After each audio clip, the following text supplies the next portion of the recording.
Masalah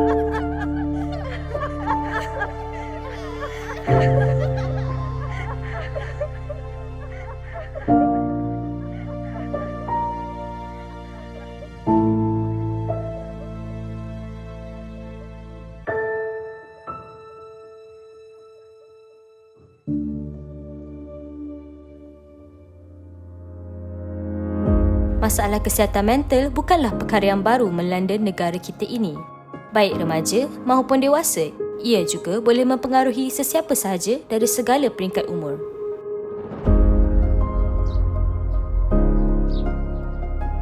Kesihatan mental merupakan topik yang tidak sering dibincangkan dalam kalangan masyarakat pada masa kini.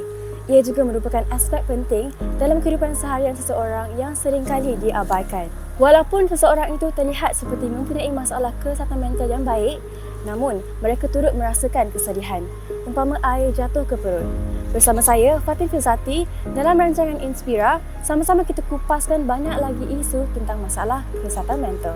Di segmen kali ini, Inspira mendekati seorang pakar psikologi iaitu Dr. N. Jamaluddin untuk merungkaikan dengan lebih lanjut berkaitan masalah mental dan kefahaman tentang kemurungan dan keresahan. Dr. N. Nur Srijuanita atau lebih dikenali sebagai Dr. N merupakan seorang pakar kesihatan mental yang mempunyai pengalaman lebih dari 5 tahun dalam bidang kaunseling dan psikoterapi. Nama saya Dr. N. Nur Srijuanita Jamaluddin. Saya sekarang seorang pensyarah kanan di Help University Malaysia, di mana saya mainly mengajar program pasca siswazah dekat sini. Mainly fokus dekat counselling program dekat Help University. Apakah kefahaman Dr. N mengenai masalah penyakit mental seperti kemurungan dan keresahan?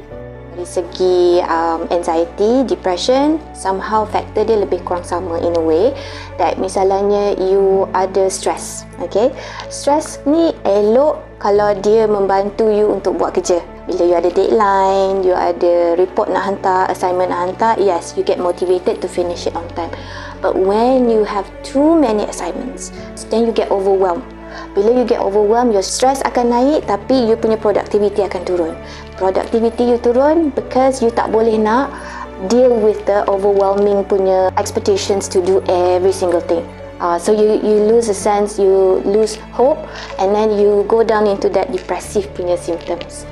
Bagaimanakah pandangan atau stigma masyarakat terhadap penyakit mental mempengaruhi individu? Dari segi help seeking lah, unfortunately kat Malaysia kita punya culture kan, bila kita kata pasal kesihatan mental ni, first thing orang cakap, oh gila ke? Gila kan, jumpa counsellor gila, jumpa clinical psychologist gila, jumpa psychiatrist pun gila. So kita pun because of masyarakat punya pandangan terhadap kesihatan mental tu amat negatif kan. So apa jadi pada pesakit? Kalau you suffer depression, anxiety pun, you tak akan bagi tahu siapa-siapa. You akan simpan, and then you rasa you boleh deal with it yourself. So bila you deal with it yourself, lama-lama benda tu akan jadi chronic because you cannot deal with it yourself. You perlukan bantuan. You perlukan bantuan pakar kesihatan mental. Adakah sokongan sosial juga dapat membantu menangani masalah penyakit mental?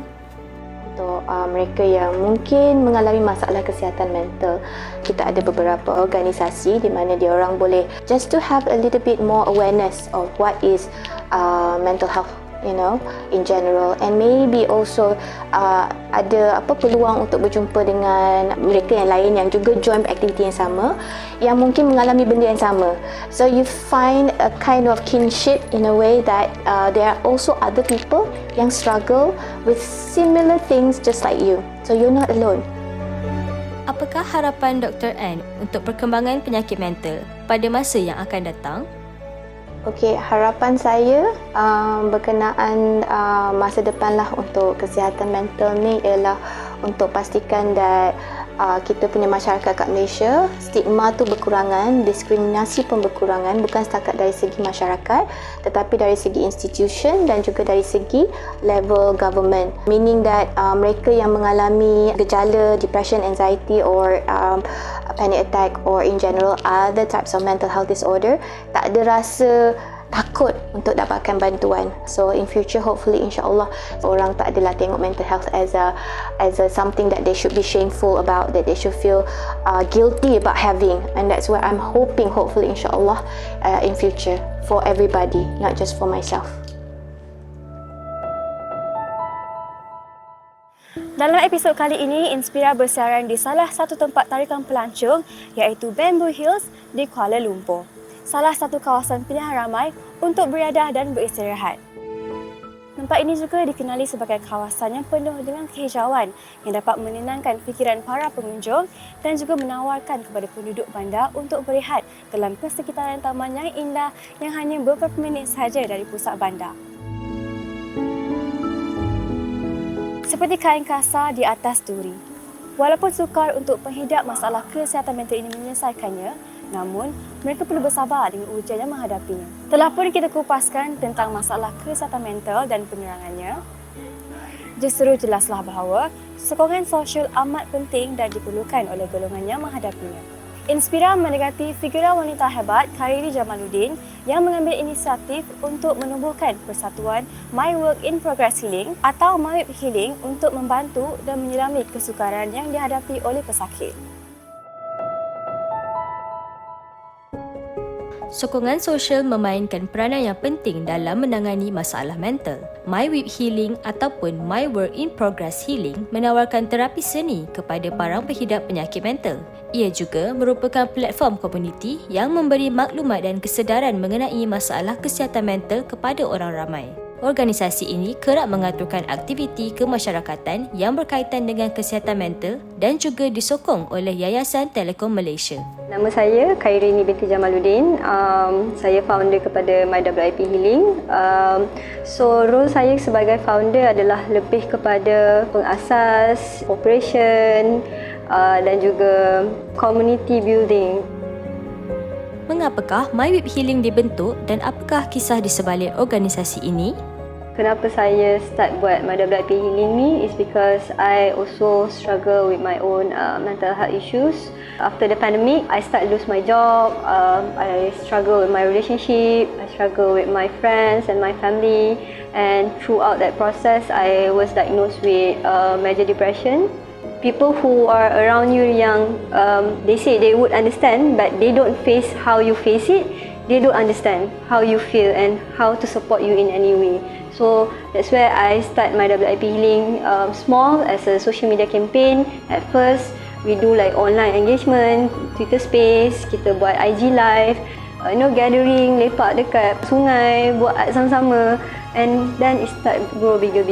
And I feel that social connection through that safe space is important because without taking leap of faith, I wouldn't be where I am today and I wouldn't heal from whatever issues that I've been struggling before this. Apakah manfaat yang boleh didapati oleh peserta program sosial My Web Healing? The benefit that people who participate in our program, especially in our art therapy workshop, in our community engagement volunteering program, it's more towards the social connection, help them to put their issues into perspective. Surely, I can see the progress of how each of the individual that join our session able to help them to process a certain emotions or certain trauma that they struggle to let go or they struggle to express. So I think through the art activities at therapy yang kita buat bersama community, dia process dia orang punya emotions, dia process dia orang punya traumatic experience, dia process dia orang punya struggle in a healthy, dynamic conversations.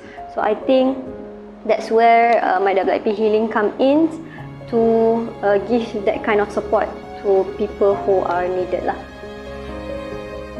Adakah sokongan sosial menjadi aspek yang penting dalam menangani masalah penyakit mental? It is really important for our overall well-being sebenarnya because tak ada social support, tak adalah keutuhan masyarakat tu.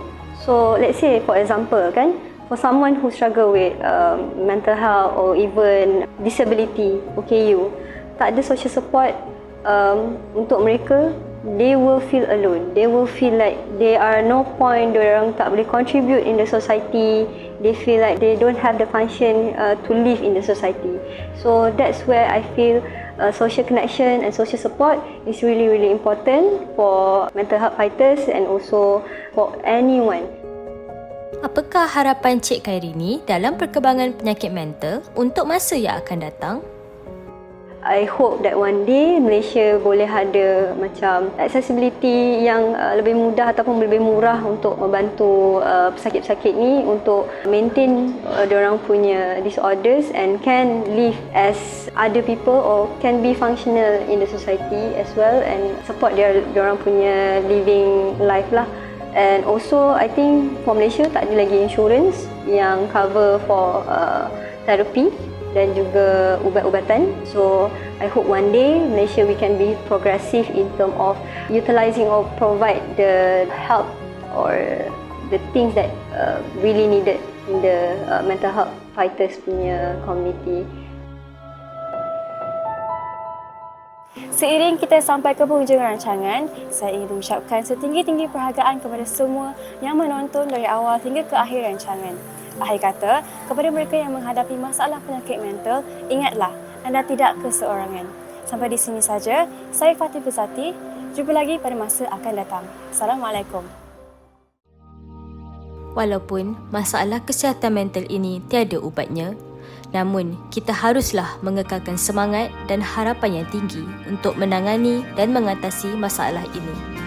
Bantuan boleh didapati di hujung talian Befrienders Kuala Lumpur pada bila-bila masa sahaja. Ingatlah, anda tidak bersendirian. Anda tidak perlu merasa malu ataupun takut untuk mendapatkan rawatan dan bantuan yang diperlukan.